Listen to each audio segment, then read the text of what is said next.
ये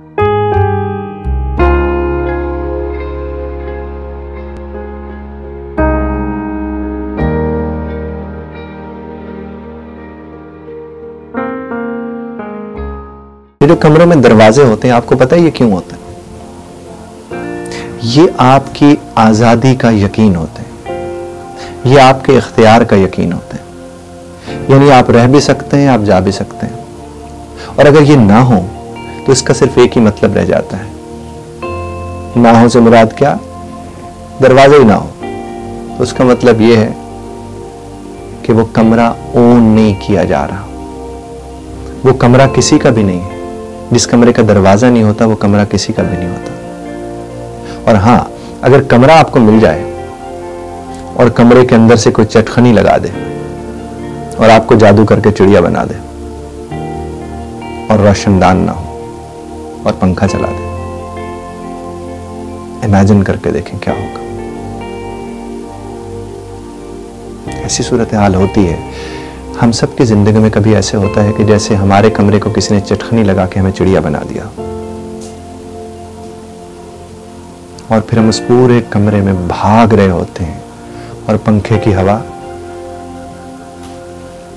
हमें कहीं सेटल नहीं होने दे रही होती, कहीं बैठने नहीं दे रही होती। और जिस घड़ी कोई दरवाजा खोलता है तो हम जब बाहर उड़ के निकलते हैं उससे तो दिल की धड़कन अजीब होती है। और फिर हमें अंदाजा होता है कि दरवाजे और रोशनदान इंसानी जिंदगी में क्या किरदार अदा करते हैं। चाहे वो रोशनदान हो, चाहे वो दरवाजा हो। रोशनदान में वो जो अंग्रेजी वाले हमारे माशाल्लाह माहिरीन हैं, उनके हवाले से अर्ज करूंगा कि वो वेंटिलेशन के लिए जो होता है, इनका इंसानी जिंदगी में होने का बहुत बहुत बहुत बहुत ज्यादा जरूरी है होना इनका। बाकी जहां तक ताल्लुक है कि आपने देखा होगा बाज़ औक़ात कमरे के अंदर ऐसी दीवारें होती हैं जिन पे कील बहुत ज्यादा लगते हैं और कील सीधी दीवारों पे कम, टेढ़ी दीवारों पे ज्यादा लगते हैं, क्योंकि उनके ऐब को छुपाने के लिए उनके ऊपर तस्वीरें टांगनी पड़ती हैं। और वो तस्वीरें जब हम टांगते हैं तो हम बुनियादी तौर पर हम उसके ऐब को छुपा रहे होते हैं। तो वो दीवार जो सीधी नहीं थी उसे कील के अजाब को भुगतना पड़ता है।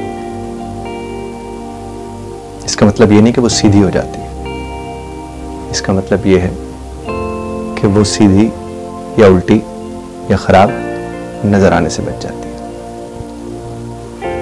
आपको क्या समझना है? आपको यह समझना है कि शुक्र अदा करें कि अगर आपके दरवाजे आपकी मर्जी के मुताबिक खुलते और बंद होते हैं। शुक्र अदा करें कि अगर आपको रोशनदान अता हुए।